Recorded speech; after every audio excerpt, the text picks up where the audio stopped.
I'll never forget this day. It's called Service Selection Day, and it's a big event at the Naval Academy, and it happens. Maybe they change it from time to time, but when I was going through, this is over 20 years ago, but it was a day in January, and I went in, and it was like you're getting called in the way my company did it, and other companies may have done it differently, but getting called in one by one to go to the company officers, who is a commissioned officer from the U.S. Navy assigned to be a company officer at the Naval Academy. There are 30 companies. My company officer was a service warfare officer. I went into his office. I won't forget this. And he's printing it out. I walk in. It's the service assignment for me. And the first thing he said is, "You don't have anything to worry about." And I'm assuming that meant I got what I wanted. But then he showed me the piece of paper, and it said Naval Special Warfare. I knew I was selected. And it was just this wave hitting you. There was doubt about, are you going to be selected or not? And then excitement. And then I found out the majority of my friends, people who I expected to get it, did get it. One friend did not, and he was crushed. And I think that may have been in part due to a poor choice of a major at the Naval Academy. He chose one of the technical majors. There were a lot of all-nighters for him and some bad grades. But most of us got it. And he, by the way, later on did get the lateral transfer into the community and is still in the SEAL teams. So it worked out for him. Yeah. But yeah, it was this big moment of excitement and all this hard work paying off. But then it's like, oh my goodness, I have to go to BUDS. This is intense. Like, I'm going to BUDS. I'm going to have to try Hell Week. Will I make it? All this water competency. I'm going to be good enough for that. That was my big weakness.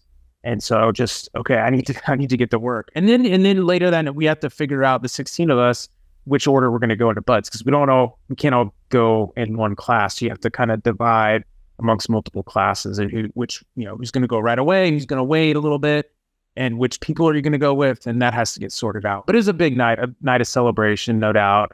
It was pretty. I was on cloud nine for quite a while.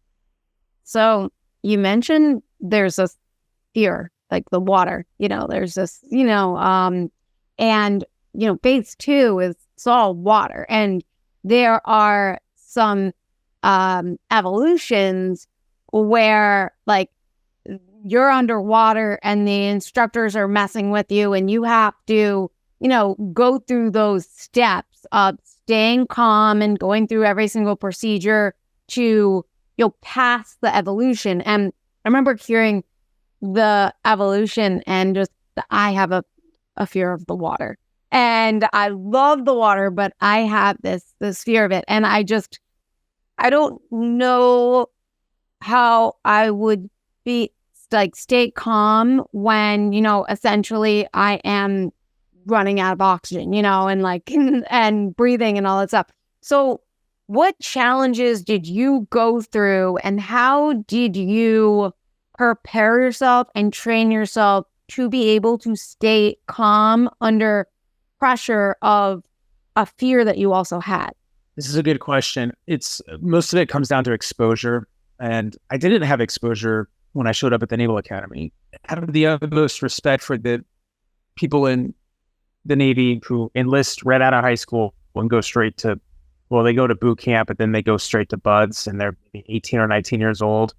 I could never have done that, and I needed the 4 years at the Naval Academy. I remember at the end of the freshman year at the Naval Academy, there was a screener to go to Navy dive school, and they had only opened up 4 billets in my freshman plebe class, 4 billets to get to go to Navy dive school. And I tried out, and there were probably 80 people trying out or something. And I was not one of the 4 that were selected. And I did awful. The tryout was a process in a swimming pool with a snorkel and a swim buddy, and you only have one snorkel and you're sharing it. And the upperclassmen who are selecting us are going to come and take us underwater, rip us off our masks, all the stuff that you were talking about. It's not dive gear, it's snorkel. And I freaked out. It was not good. I was not one of the 4 even close to be selected. And so I thought, I have no chance of being a SEAL. But ultimately, I kept working on the water. I got more comfortable. And my senior year, I think maybe 4 or 6 billets opened up again. And I got to go to, and I passed. And I was one of the few, again, to go maybe dive school. So exposure to what it was like on water, breathing, that helped me be a little bit more calm and buds when we did get to the second phase, where you have the double hose regulator and you're given underwater problems by the SEAL instructor staff, and you have to examine the problem and make the appropriate response, doing all this while you're not breathing. And that can be tough. I actually did pretty well at it. And the harder thing for me was actually some of the stuff that occurred in the first phase to include life-saving, because in life-saving, you're trying to demonstrate proper life-saving technique to a SEAL instructor who is simulating that they're drowning. And in my case, I had, I think, a 250-pound football player from college. He's now a Navy SEAL, but he's wearing a dive belt, pretending like he's drowning in the water. And I failed the first time, failed the second time, and the third time, and I keep getting the same guy. And the third time, it was like a different day and the weekend in between. And so I had work to practice in a swimming pool on my own. Coming back, and it's like, you only get 3 chances. And if I fail this one, I'm going to get rolled out or dropped from training, major stress. So I had to nail it. And I had told myself, I'm going to drink out the swimming pool, combat training tank if I have to, but it got to keep his head. He's not even going to know if I'm using the right technique or not, but he knows if his head is under the water. So I developed my own kind of technique, and that ended up working at all costs, just keep his head above the water. But that was the most challenging. There was the underwater 50-meter swim. There was the drown proofing, all this stuff. And I had to practice. But I will say that it's exposure, and it's taking small steps. And each day you get a little bit better. Having faith in yourself. There was faith in the SEAL instructor staff. They're not going to actually let us drown. They have medical support right there. They do a very good job, though, of making you think that you're on your own. And if you pass out, you're passing out, and this kind of thing. And yet having faith that it's all going to be okay. And stick with the procedure, stay calm, be more comfortable in this environment, approach the environment, this environment that's causing fear, with an open attitude and taking small steps. Okay, so I want to ask you, how do you handle and get through frustration? Like, you weren't able to secure that first slot. You were having challenges along the way, right? And we all have challenges along the way to get to the goal that we want. So how did you handle and deal with frustration and doubt to keep your eye on the goal and not get down on yourself? Well, there's the daily frustrations, annoyances, and the kind of thing that they tend to be fleeting. You kind of just either it gets replaced by another frustration, or the problem resolves itself. But at a deeper level, when you're talking about the frustration of a major goal, that's harder to get over. In my case, that was very tough to not get one of the 4 spots. And then, I mean, these were my friends who got it, but to see them the next year, they had the dive bubbles on, and I'm like, well, okay, there's still 16 spots to go to SEAL training. These guys are probably going to get the 4 out of the 16 are probably these guys. They've gone to dive school and all this, but there were some spots for airborne school that opened up the next summer, and that screening process was not in the water. And when it's not in the water, I excel quite well. And it's running and push-ups and pull-ups and stuff like this.